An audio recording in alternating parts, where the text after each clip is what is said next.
저는 본 말씀 통해서 우리 믿음으로 살기 위하여라는 말씀으로 우리 말씀 나누도록 하겠습니다. 여러분, 믿음은 중요합니다. 우리 교회 나와서 예배하는 우리 믿는 하나님의 백성들, 우리 그리스도인들에게 믿음은 어찌 보면 처음부터 끝이라고 할 수 있을 정도로 굉장히 중요한 주제입니다. 무엇으로 구원받습니까? 믿음으로 구원받습니다. 구원이라는 게 뭡니까? 그러니까 여러분, 이게 내가 구원을 받는다 안 받는다, 이 구원의 이 사실을 우리가 확신해야만 하는 분명한 이유는, 여러분 예를 들어서 우리 가족 중에 중한 병이 걸렸습니다. 아주 병이 걸렸는데 그 병이 낫느냐 낫지 못하느냐. 근데 그 병이 그냥 간단한 외상 치료하는 것이 아니라 그것이 만약에 생명에 관련된 부분이라면 어떻게 하겠습니까? 생명에 관련된 부분인데 아무 선생님이나 찾아가서 이게 좋다더라 저게 좋다더라 아무거나 이것저것 해보겠습니까?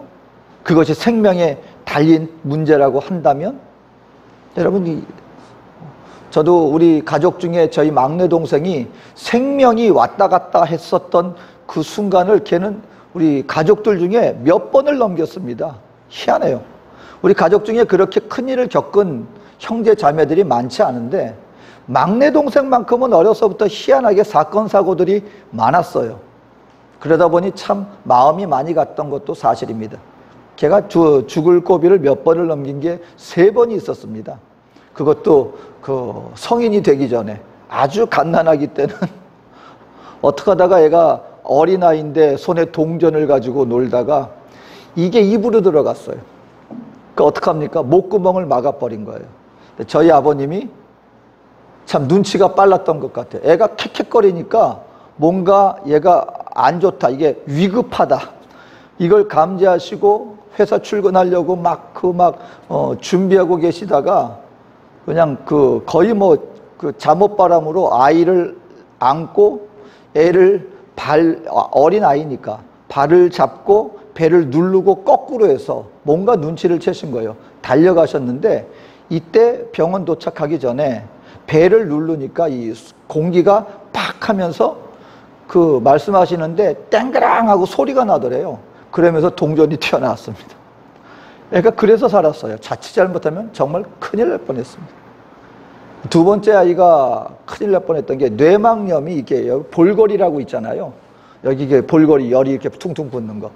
이 볼거리가 열이 나더니 애가 이게 뒤로 넘어가서 머리 쪽으로, 뇌 쪽으로 이게 열이 올라간 거예요. 근데 한 3일 동안을 애가 잠만 잡니다. 그래서 원래 잔병 치료가 많아서 그 병원을 자주 가는 단골병원이 있었는데, 그러니까 여러분 어떨 때는 너무 잘 알아도 문제예요. 애를 맨날 치료하다 보니까 이거 그냥 감기 몸살이에요 하고 그랬는데 애가 몸이 굳어가는 거예요.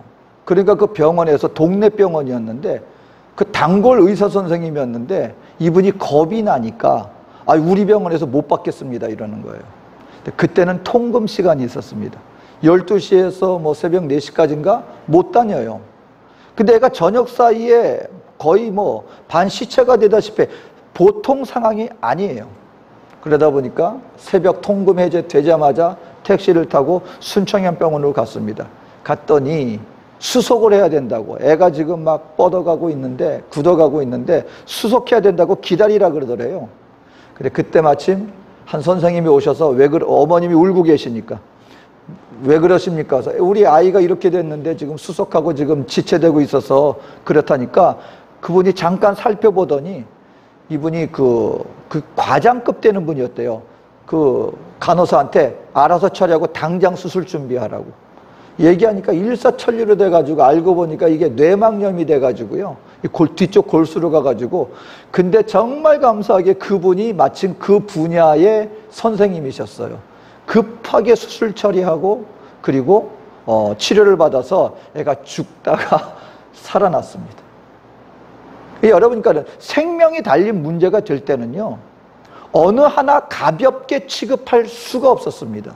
누구 손에 어떻게 되느냐에 따라 생사가 결정되는 일은 여러분 우리가 신중하면서도, 그리고 우리가 하나하나 결정할 때 허투루 우리가 그것을 대할 수 없다는 것입니다. 생명의 문제이기 때문에. 하물며 여러분, 우리가 교회에서 믿어야 합니다. 예수를 믿어야 합니다. 신앙생활을 해야 됩니다. 이 부분을 너무 자주 듣다 보니까 우리가 가볍게 여기기 쉬운데, 여러분이 믿음의 부분을 우리가 왜 가볍게 취급할 수가 없냐면, 믿음으로 말미암아 우리가 구원받는다 말합니다. 이 구원의 부분은 여러분, 우리 육신의 생명의 부분과는 비교할 수 없는 영원이라고 하는 존재가 달려있는, 영원의 삶이 달려있는 우리의 생명과 영혼이 영생을 얻느냐 아니면 영벌에 처하게 되어지느냐, 굉장히 중요한 부분입니다. 근데 우리가 어떻게 구원을 받게 되느냐, 우리의 영혼이 영원한 생명을 얻게 되느냐, 믿음으로 말미암아 우리가 생명을 얻게 되어진다.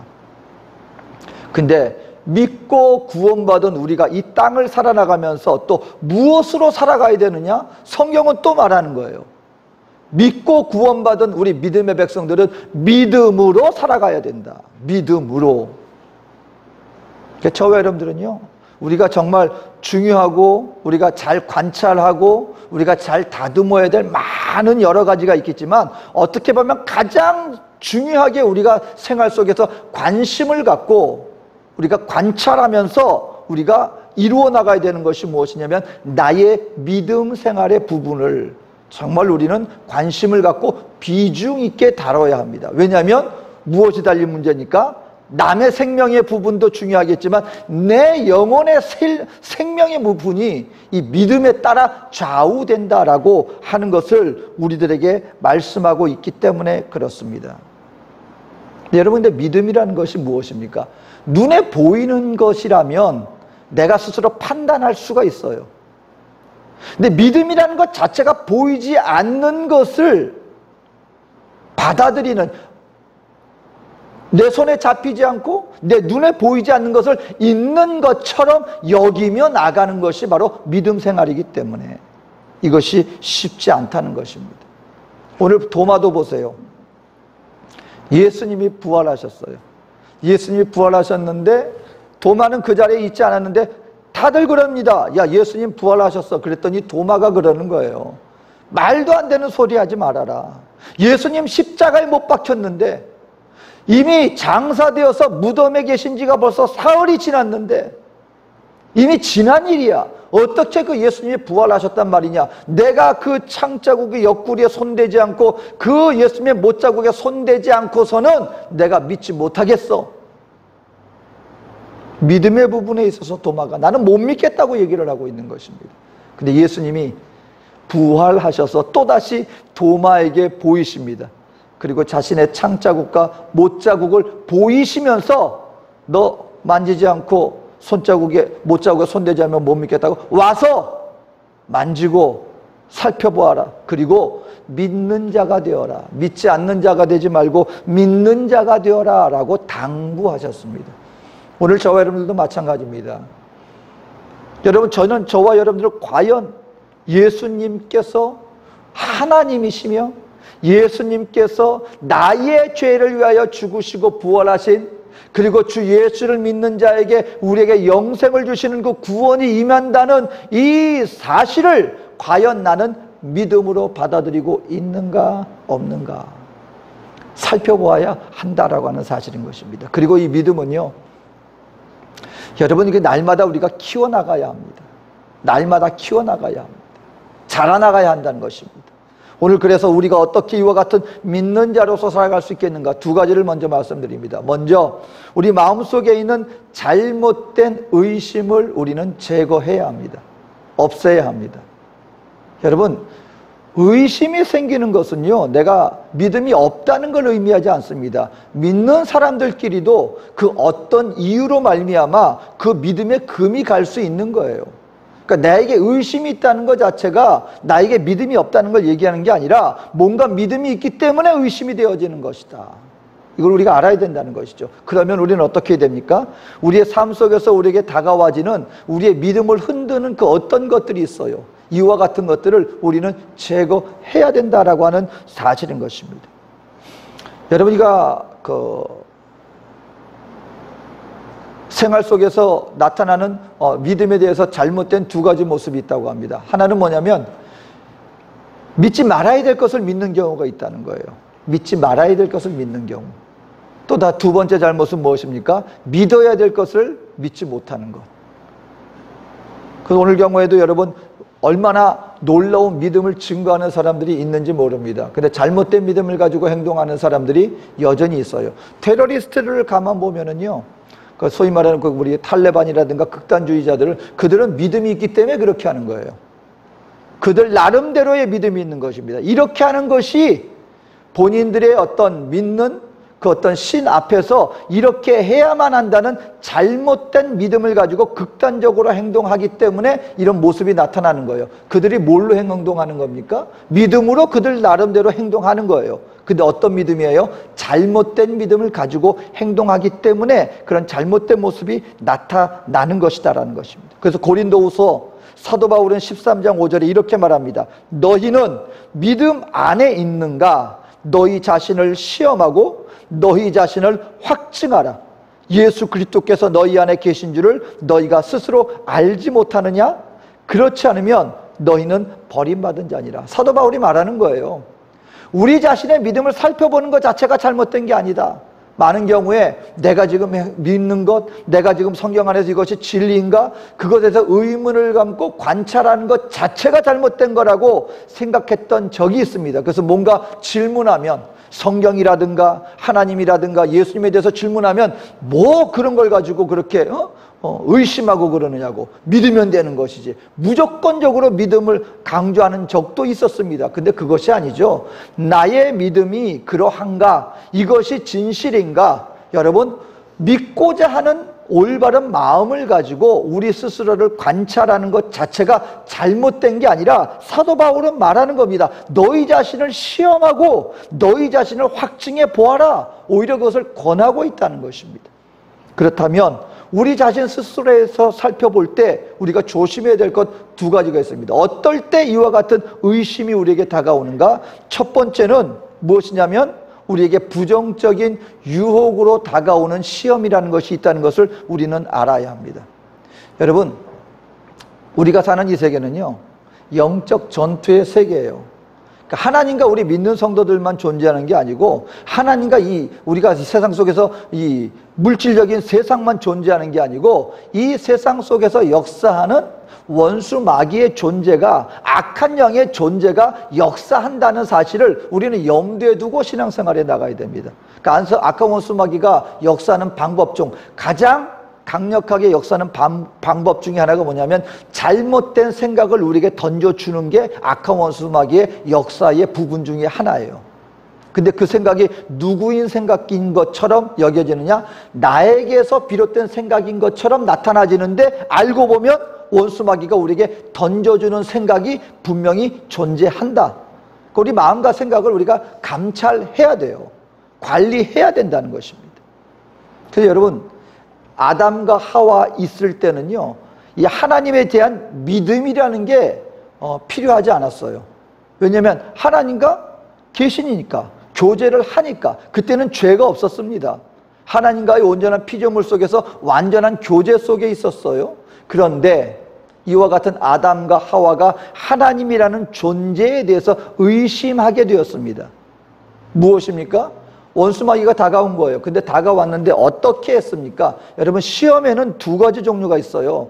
유혹이 있고, 그리고 우리를 성장시키기 위한 시험이라는 것이 있습니다. 학교에서 보는 시험은, 여러분, 시험을 즐거워하는 학생들은 없습니다. 그런데도 불구하고 학교는 학생들에게 시험을 보게 합니다. 그럼 학생들을 괴롭히게 하려고 그 시험을 보는 것입니까? 목적은 하나예요. 성장시키기 위한 방법으로 시험을 보는 것입니다. 하지만 원수마귀들도 있다는 것입니다. 사기꾼들이라든가 우리 어떤 도적질을 하려고 하는 잘못된 사람들이 우리 앞에 그 어떤 조그만 미끼를 던져줘요. 그리고 우리로 하여금 시험합니다. 근데 그것을 덥석 물잖아요. 그것은 그 사람을 더 복되게 하기 위해서, 더 잘되게 하기 위해서 주는 시험이 아니라 그 사람을 해를 끼치기 위해서, 멸망시키기 위한 유혹이라는 것입니다. 근데 원수마귀가 와서 사람을 유혹한 것은 무엇을 흔들었습니까? 먼저 하나님의 선하심에 대해서 의심을 던져 주었다는 것입니다. 야, 하나님이 너희들 왜 그거 먹지 말라고 했는지 아느냐? 너희들 하나님에 대해서 잘못 알고 있구나. 하나님이 뭐 너희를 위해서 다 좋게 다 잘되게 해주시는 분인지 알아? 아니야. 너희가 잘되는 것, 너희가 어느 정도 잘되는 건 원하지만 하나님처럼 되는 것까지는 하나님이 원치 않으셔서 그것 때문에 너희들로 먹지 말라고 하는 것이지, 너희를 위해서 하나님이 이런 것을 명하신 것이 아니야. 이때 아담과 하와가 하나님의 선하심에 대해서 그것을 받아들이고 말았어요. 아, 정말 그런가? 또 한 가지는 무엇입니까? 하나님처럼 될 거야 라는 것입니다. 우리로 하여금, 여러분, 사람들이, 우리 믿는 하나님의 성도들이 소위 말해서 어떤 시험에 빠지거나 아니면 하나님을 의심하거나 어떤 하나님의 말씀대로 해야 되는 거 아는데도 불구하고 자꾸 그것을 갖다가 합리화시키려고 하는 경우를 한번 가만 살펴보세요. 여러 가지 이유가 있습니다. 아, 이것이 더 좋지 않습니까? 이러면 더 하나님 앞에 유익이 되지 않겠습니까? 근데 분명히 마음 한쪽에서는 아, 이거 내가 잘못하고 있는 건데 아는데도 불구하고 그걸 끊지 못하고 선택하는 경우가 있습니다. 근데 그때는 마음과 생각 속에서 여러 가지 합리적인 생각이 나옵니다. 이렇게 하면 이게 더 이런 거야. 저건 저래서 저런 거야. 나중에 내가 이걸 이렇게 하면 될 거야. 근데 여러분, 마음속에 가만 보면 그 중심에 뭐가 있냐면요, 내 육신의 그 어떤 만족을 꾀하는 뭔가가 거기 있어요. 그러니까 그걸 놓으면 되는데도 불구하고 놓지 않고 그것을 붙잡으려고 무리해서 그것을 선택하는 경우가 종종 있다라는 것입니다. 그럴 때 우리가 그것을 제거해야 한다는 것입니다. 제거하지 못하면 우리 마음속에 무엇이 든다? 의심이 든다는 거예요. 내 육신의 것을 놓지 못하기 때문에 하나님의 것을 오히려 의심하면서 나가는 경우가 많다라는 것입니다. 두 번째 경우는 뭐냐면, 시련이 닥칠 때 우리에게 의심이 생겨요. 여러분, 실질적으로 하나님의 백성들이 하나님을 열심히 믿는데 생활 속에서 고난이 다가와요. 마음이 힘들어요. 생활이 고달파요. 그러면은 어떤 생각이 듭니까? 하나님, 정말 하나님 계시다면 나에게 어떻게 이런 일이 생깁니까? 침례 요한도 그랬습니다. 그 제자들이 와서 그렇게 예수님과의 사이 속에서 틈을 벌이려고, 아니 우리가 좀 더 시간을 보내고 사람들 앞에 영향력을 끼치는 사람이 되어야 되지 않겠습니까? 예수님이 오셔가지고 사람들이 다 그렇게 갑니다. 그럴 때도 마음의 평정심을 잃지 않았던 세례 요한이었어요. 근데 그 세례 요한이 감옥에 갇히고 난 다음에 상황이 힘들고 고달프니까 세례 요한이 한 번은 사람들을 보내서 예수님 앞에 이런 질문을 합니다. 예수님, 오시리라 한 그이가 당신 맞습니까? 그 뭡니까? 아니, 당신 메시아로 오셨으면, 우리 민족을 구원해주고 우리에게 구원을 베풀 자라면 왜 지금 나에게 이런 고난이 있는데 왜 가만히 계십니까? 하는 마음이 없지 않았겠습니까, 여러분? 왜냐하면 지금 죽음을 눈앞에 두고 있는 거예요. 자칫 잘못하면은. 우리 삶 속에서 살다 보면은요, 여러분, 그 고난이 우리에게 다가올 때, 여러분, 믿는 하나님의 백성들에게 고난은 하나님이 주신 또 다른 기회입니다. 말은 쉬운데 여러분 참 알아요. 머리로는 알아요. 그런데 정말 힘든 시간이 다가왔을 때 여러분이 그때 시간 잘 보내야 됩니다. 이게 말 한마디로 그냥 누가 어려움 당했는데 아, 이겨내야죠, 하나님이 다 잘해 주실 겁니다. 사실 여러분이 말 한마디로 이렇게 툭 던져줄 그렇게 쉬운 일이 아니에요. 하지만 그럼에도 불구하고요, 우리 믿는 하나님의 백성들은 그 어려움의 시간을 정말 믿음으로 잘 극복해내는, 바로 그와 같은 것들이 분명히 있게 되어진다면 분명히 그것은 우리에게 하나님이 더 좋은 은혜와 우리의 신앙이 말할 수 없는 성장을 가져다 주는 것이 사실입니다. 하지만 반대로 오히려 그런 시험을 통해서, 시련을 통해서 우리가 믿음으로 그걸 극복하지 못한다면 정말 우리의 신앙생활에 큰 해가 되는 것도 사실이라는 거예요. 근데 여러분, 이거는 지나면서 우리가 때로는 승리하면서 때로는 실패하지만 그럼에도 불구하고 끝까지 믿음으로 주님을 붙잡고 나가게 된다면 하나님이 깨닫게 해 주십니다. 내가 믿음으로 극복했을 때와 내가 그때 하나님 앞에서 그 잠깐의 시간 동안 하나님 앞에 믿음에 흔들렸었어. 그냥 내가 좌절하면서 보냈는데 그 다음에 되어진 결과를 보고 난 다음에 아, 그때 그렇게 하지 않았었더라면 하는 그 어떤 깨달음으로 하나님이 우리를 성장시켜 주신다는 것입니다. 성경 가운데 여러분 보세요. 이 요셉 같은 경우에 대표적인 예입니다. 믿음으로 극복했을 때 하나님이 어떻게 그 결과를 가져다 주는지. 여러분이 그 과정 속에서 요셉이 정말, 여러분 요셉이 얼마나 많은 눈물을 흘렸는지 아십니까? 많은 경우에 요셉 같은 경우는, 다니엘 같은 경우는 특별한 믿음을 주셔서 그 상황 속에서도 마음에 어떤 괴로움도 없이 믿음으로 잘 그냥 극복해 나갔겠지. 여러분 성경을 한번 한 구절 나온 걸 가만 살펴보세요. 요셉이 형들한테 잡혀가지고 나중에 그 우물에 빠져서 구덩이에 이렇게 빠졌던 적이 있습니다. 성경 가운데 보면은요, 요셉이 밤새도록 부르짖었다고 나와 있습니다. 형님들, 나 좀 왜 이럽니까? 나 좀 살려주세요. 여러분, 보디발한테 충성했던 주인한테 말 한마디로 하룻밤에 다시 한번 형님들한테, 자기 친형제들한테 배신당했어요. 그 마음에 상처가 있는데 그걸 극복하고 이제 새로운 주인을 만나서 충성하여서 인정도 받았습니다. 그런데 그 아내의 말 한마디로 그렇게 충성을 다했던 그 주인한테 또다시 배신을 당했습니다. 그리고 이제는 뭐가 됐어요? 감옥의 죄수의 신세가 되었습니다. 그때 요셉의 마음이 여러분 편했을 것 같습니까? 그럼에도 불구하고 성경 가운데 놀라운 것은 요셉은 단 한 번도 하나님을 향하여서 원망하고 불평하거나 신앙을 잃어버리지 않았어요. 그것은 하나님에 대한 온전한 믿음을 여러분 극복해내온 것입니다. 나중에 여러분 감옥 가서도 또다시 배신당했어요. 그때 술관원과 음식관원한테 여러분 그 꿈을 해석해주고 난 다음에 여러분 그 술관원은요 회복이 됐어요. 회복이 돼서 다시금 술관원은요, 여러분 우리가 오늘날로 얘기하자면 왕의 오른팔 같은 사람입니다. 술 따라주는 웨이터가 아니에요.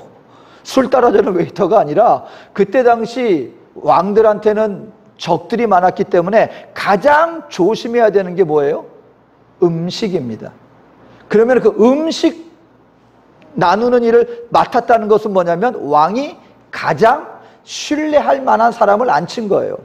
그러니까는 가장 측근해서 가장 신뢰받고 그 요셉으로 꿈으로 말미암아 아 정말 그것이 이루어졌네? 요셉 꿈대로 내가 다시 회복이 됐네? 그러면 요셉은 뭘 바랐을까요? 나는 정말 죄가 없습니다. 당신이 풀려나고 난 다음에 나를 기억하소서. 그 뭐냐면 내 억울함 좀 풀어주세요 하고 당부했던 거예요. 그 직책을 다시 회복했습니다. 술관원이 그러면 요셉을 기억했습니까? 아니죠. 그럼에도 불구하고 요셉이 끝까지 뭘 믿었기 때문일까요? 하나입니다. 하나님의 섭리가 있다는 것, 하나님의 인도하심이 있는 하나님의 존재에 대한 믿음이 있었기 때문에 요셉은 그와 같은 상황 속에서도 끝까지 믿음을 지킬 수 있었다는 것입니다. 저와 여러분들도요, 우리의 삶 속에서 하나님이 종종 보여주십니다. 무엇을 보여주시느냐? 나를 인도하시는 하나님의 손길이 있다는 것을 믿을 수만 있다면, 저는 저 사역하면서 내가 평생 동안 내가 붙잡았던 것 중에 하나가 뭐냐면 참새 한 마리가 떨어지는 것도 하나님의 뜻이 아니면 되어질 수 없다는, 저는 그것을 끝까지 붙잡았습니다. 근데 하나님이 나에게 되어진 모든 것은 누구의 허락이 있었기 때문에 된 것이다? 하나님의 허락이 있었기 때문에. 그렇다면 이것 또한 하나님의 섭리 속에서 반드시 선한 것으로 끝을 맺게 될 것이다. 근데 실질적으로 그것이 저에게 있어서는 어떤 상황 속에서도 마음속에 순간적인 그 어떤 고민이라든가 갈등은 있었을지 모르지만 궁극적으로 하나님을 향한 나의 믿음 전체의 그 어떤 흐름을, 믿음 자체를 흔들지는 못했다라고 하는 사실인 것입니다. 그러니까 저와 여러분들이 내 마음속에 있는 의심의 것들을, 의심을 야기시킬 수 있는 것들을 우리가 살펴보고 없애야 합니다. 무엇입니까? 나의 죄성을 어떻게 자꾸 자극시키는 잘못된 유혹의 것들 우리에게 있을 수 있습니다. 믿음을 흔듭니다. 또 하나는 어려운 시련 가운데 우리의 믿음을 흔들 수가 있습니다. 이럴 때 우리가 주님을 바라보고 나를 인도하시는 하나님의 손길이 지금도 나와 함께한다는 믿음의 확신을 가지고 이와 같은 것들을 없애버린다면 우리는 끝까지 믿음을 이루어 나갈 수 있는 것입니다. 그럼 둘째로, 반대로 우리가 어떻게 믿음 생활을 해나갈 수 있습니까? 우리의 믿음을 키워나가야 합니다. 믿음을 가만 내버려두고 나 믿으니까 하고 이걸 가만 둘 것이 아니라 우리의 믿음을 성장시켜야 된다는 것입니다. 우리의 믿음을 성장시키기 위해서는 첫 번째 해야 되는 것이 무엇이냐? 믿음의 사람들과 함께, 가능하면 믿음의 사람들하고 여러분 좋은 영향력을 끼치는 그런 분위기에 자꾸 함께 하십시오. 오늘 도마가 우리 예수님 앞에 믿음에 흔들릴 수 있었던 가장 근본적인 이유 중에 뭐냐면 예수님의 부활을 체험했던 무리들하고 이상하게 도마는 그때마다 떨어져 있었어요. 없었어요, 그 자리에. 아니, 함께하고 있는데 뭘 하든 간에 어려움이 있든 뭐라든 함께하고 있는데 그 자리에 어떤 이유에서인지 없었어요. 예수님이 등장하는, 예수님이 부활에 함께하는 그 자리에 없었더니 남들이 하는 얘기조차도 내가 믿지 못하겠더라. 저도요, 정말 살면서 가만 보면 신앙적으로 참 이런 부분은 내가 너무 많은 것을 배웠다는 것이 책으로 배우고 내가 기도 생활하면서도 배운 것도 있지만 그런 분들과 그 어떤 교제를 통하여서도 저는 참 많은 것을 깨우친 적이 있습니다. 제가 그 과테말라 있을 때 또 한 목사님, 한국에서 아주 귀한 목사님인데 그 박기천 목사님이라고 그 성경 어떤 신학자이시고 한데 한인교회에서 목사님이 안식년으로 간 사이에 그분이 오셨어요. 그분이 오셔서 우리 목회자들하고 교제 나누고 하는데 그 연세도 있으시고 그리고 사실 여러분이 학계나 어떤 그런 곳에서 그렇게 존경받는 분인데 그분이 하시는 말씀, 본인은 평생 동안 정말 어떻게 보면 성경 말씀에 묻혀 살았다 할 정도로 그렇게 말씀 위주로 생활을 해오셨던 분인데 그분 입에서 자기가 이제 백두산에서 성경을 대해서 얘기한다면 백두산이 있는데 지금 첫 발을 내디딘 것 같다라는 말을 들었을 때, 근데 그게요, 왜 벌써 느낌이라는 게 있잖아요. 그냥 외적으로 그냥 겸손 떠느라고 이렇게 툭 하는 말하고 정말 말씀에 대해서 대하는 마음에서 나오는 그 말씀이 있는데 그분 말씀 보면은 지금도 성경을 읽으면 지금 자기가 모르는 거, 새로운 거, 그런 걸 발견하는 말씀이 여전히 존재하고 또 그분이 그러더라고요. 본인이 성경 가운데서 아직까지도 가장 어렵게 생각하는 부분이 시편이라 그러시더라고요. 아니, 시편이 왜? 그런 걸 보면은, 어떤 말씀 앞에서 본인에게 다가와지는 거, 평생 동안 그런 말씀만 교제 속에서 주어지는 그런 어떤 말씀들. 그리고 또 우리 후안 카를로스 오르티즈 목사님이라고 제자도로 이렇게 많이 알려진 목사님인데 제가 또 그것도 희한하게 또 과테말라에서 한 교회에서 집회를 하는데 그땐 제가 과테말라를 떠났을 때였습니다. 떠나서 다른 나라에서 사역을 하고 있는데 갑자기 그 교제하던 한인 목사님이 오시더니 와서 통역을 좀 해달라는 거예요. 통역을. 그러니까 스페인어로 하시니까 그걸 한국말로 통역을 해달라는데 그분들이 저한테 연락을 한 이유가 뭐냐면 그곳에 계신 한인 선교사님들은 거기서 10년, 15년 이상 사역을 하셨는데 한인분들만 사역을 하셨기 때문에 스페인어 한마디 못 하십니다. 정말 너무너무 못해요. 그러니까 거기서 제가 좀 있으면서 스페인어로 통역도 해드리고 이렇게 같이 섬긴 부분이 있었거든요. 그랬더니 잘하시는 분 많은데 어떻게 또 와서 해달라고 해가지고 그 통역을 하러 갔습니다. 근데 호텔을 해서 보통 숙소를 해서 영접을 하는데 그때 무슨 생각이었는지 성도님 중에 한 분이 새 아파트가 있는데 사용을 하지 않는다는 거예요. 그러니까 그때 한국에서 오신 어떤 다른 목사님과 그 후안 카를로스 오르티즈 목사님하고 저하고 3명을 한 아파트에 집어넣고 방 3개 있는 데서 여러분 얼마나 부담되는지 아십니까? 기라성 같은 목사님 2분, 그 2분하고 통역해달라고 왔긴 왔지만 제가 와가지고 같이 생활하는데 제가 얼마나 부담이 됐는데 근데 거기서 제가 놀란 게 뭐냐면 그 후안칼로 오르티지 목사님이 아침에 일어났는데 막 노래를 부르면서 뭔가를 하고 있는 거예요.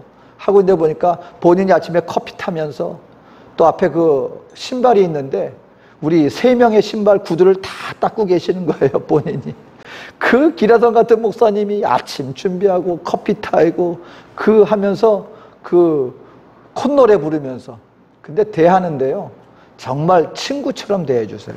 친구처럼 하면서 그리고 또 한 번은 그 식사 자리가 있는데 식사 자리 그때는 본인이 아무 데도 안 가고 식사 자리에도 그냥 저녁에만 딱 가고 어디 뭐 왔으니까 근처에 어디 관광시켜러 또 외부로 한번 보고 하면서 하면 좋지. 왜냐면 집회는 저녁 시간에 있으니까 오전 시간에 남는 시간에 하겠습니다. 그런데 이분이 자기는 집회가 있는 동안에는 아무 데도 안 간다. 기도하고 그리고 집회가 끝난 다음에 그때 시간이 나오면 잠시 하지만 집회가 있는 동안에는 자기는 그 어떤 저기도 안 한다. 여러분 그분은요. 온 세계 다니면서 강의하시는 분이에요. 강의 주제로 보자면 그냥 따로 준비하지 않아도 지금까지 했던 거 그냥 가서 그냥 강의만 하시면 되는 분이에요. 근데도 불구하고 그 하나님 앞에서 그 겸손의 모습 그리고 했을 때 어떤 본인의 위치에 따라서 어떤 그런 어떤 그 권세나 그런 권위주의적인 모습이 아니라 하나님 앞에 신실하게 기도하는 모습을 이게 그냥 말로 듣는 게 아니라 같이 한 3박 4일 동안 생활하면서 옆에서 보고 풍기는 그런 모습들을 보면서 아, 하나님의 사람의 모습이라는 것이 이런 자유함이라는 것이 있구나. 그런 부분들을 봤습니다. 그 뭐냐면 하나님의 사람들하고 좋은 영향력을 끼치는 그런 분위기 가운데 있을 때 우리가 배우는 것들이 있다는 것입니다. 여러분 우리 하나님의 사람들이요. 이런 믿음의 사람들의 가능하면 함께 하습니다. 나에게 은혜의 덕을 끼치는 사람들하고 함께 하는 거 할 때 우리는 무엇을 배울 수 있다? 우리 신앙이 자라날 수 있다는 것입니다. 또 한 가지 중요한 것. 우리 믿음 생활에 나가면서 중요한 것 중에 하나는 내 한계를 인정할 수 있어야 됩니다. 도마가 오늘 하나님 예수님을 믿지 못했던 근본적인 이유 중에 하나가 뭔지 아십니까? 내가 보지 않고는 내가 만지지 않고는 다른 말로 말하면은요 도마는 자기가 인정하는 것만 믿는 사람이라는 거예요. 근데 여러분 나의 한계라는 것이 내가 보는 것이 과연 완벽할 수 있겠습니까? 내가 이해하는 것이 완벽한 이해가 될 수 있다고 생각하십니까? 저는 오늘날 우리 인류가 자랑스러워하는 것 중에 하나가 뭐냐면 로켓 하나 쏴가지고 달에다가 착륙 하나 딱 시켜놓고 나선 굉장한 업적을 이룬 것처럼 하나님이 창조하신 우주가 얼마나 넓은지 아십니까? 근데 지금 지구 이 조그만 땅덩어리 가운데 쇠붙이 하나 다른 혹성에다가 딱 착륙시켜놓고 그거 가지고 마치 모든 비밀을 다 깨우친 것처럼 아니 그 쇠붙이 하나 이렇게 옮기는 것도 그거 겨우 지금 이뤄놓은 거예요. 그리고 지구가 평평하다고 이거 믿었던 적이 불과 얼마 전입니다. 지금 조금 더 발전할 수는 있겠죠. 근데 우리가 아는 지식이 우주 전체에 대한 그 모든 여러분 이 비밀에 대해서 정말 먼지 조각 하나만큼도 못한 우리가 그런 지식을 우리가 가지고 있는 게 우리 사람이에요. 그 가운데서도 우리들입니다. 우리가 보고 믿는 것들이 과연 얼마나 많은 것들을 알 수가 있겠습니까? 우리가 알지 못하는 것들이 여전히 존재할 수 있다라고 한다면 성경이 하나님의 말씀을 대할 때도요 그러한가 하고 이해는 되지 않지만 이것이 아니야 라고 결정 내릴 수는 없는 것이다 라는 여유를 가지고 하나님의 말씀이 그러한가 기도하고 묵상하여 우리의 삶 속에 나타나지는 모습들을 보고 아 하나님은 정말 살아계시는구나를 믿을 수밖에 없는 그런 일들이 우리 삶 속에 분명히 존재합니다. 여러분 한 석학이 계세요. 하버드 교수이시기도 하고 제 이름만 대면 오늘날 온 세계 사람들이 인정할 수밖에 없는 지식인입니다. 그분이요 지금 나이가 좀 들었는데 그분이 요즘 얼마나 신앙 간증을 하면서 유튜브를 통해서 많은 일들과 교제하는데 그분이 그 예수님에 대해서 알게 되었고요. 이제는 본인이 자기도 모르겠대요. 그런데 하나님의 존재가 있을 수밖에 없고 믿을 수밖에 없는 일들이 본인들에게 생기고 있다는 거예요.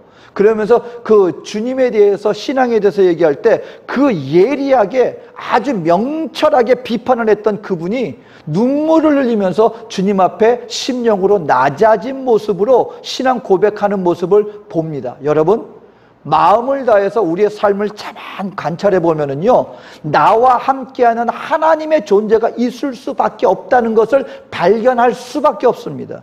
우리 인생은 내 뜻대로 내가 계획한 대로만 되어지지 않고 설명할 수 없는 그 어떤 일들이 실제로 우리 삶 속에서 이루어지고 있기 때문에 하나님의 존재, 나를 인도하시는 하나님의 존재를 우리는 인정할 수밖에 없다는 것입니다.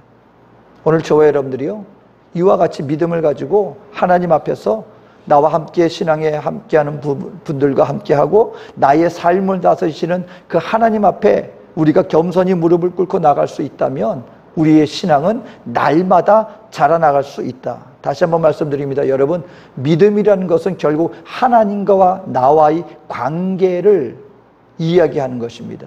내가 하나님에 대한 믿음이 강하면 강할수록 우리는 그 주님과 더욱더 친밀한 교제 속에 들어가게 되어지는 것이고, 하나님을 의심하게 되어진다면 하나님과의 나의 관계 속에서 바로 그 관계 속에 거리가 생길 수밖에 없게 되어진다는 것을 우리가 의미한다면 우리는 이 믿음의 부분을 가볍게 취급할 수 없을 것입니다. 바라기는 저와 여러분들은 우리 주님과 더불어서 가장 친밀한 관계 속에서 주님의 이름을 부를 때 내 마음속에서 그분을 신뢰할 수 있는 분으로, 내 머릿속에서만의 예수님이 그려지는 게 아니라 여러분 나의 가장 친밀한 존재로서의 그분이 내 안에서 누려질 수 있는 그 친밀한 믿음과의 신뢰의 관계 속에 나아가게 되어지기를, 날마다 친밀한 관계 속에 세움받아지는 저와 여러분 되어지시기를 주님의 이름으로 축원드립니다. 이 시간에 우리 말씀 기억하면서 잠시 기도하겠습니다. 제가 기도하겠습니다. 사랑해 주신 하나님, 오늘 주님 앞에 나왔습니다.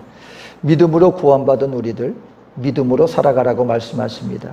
아버지 하나님, 우리 매일의 삶 속에 다시 한번 네 안에 계신 주 예수를 바라보며 주님을 향한 온전한 믿음으로 날마다 주 안에서 자라나가고 주 예수 그리스도를 아는 지식의 장성한 분량에까지 이룰 수 있는 우리 모두가 되게 하여 주시옵소서. 함께 하실 주님의 은혜를 감사드리며 예수님의 이름으로 기도합니다.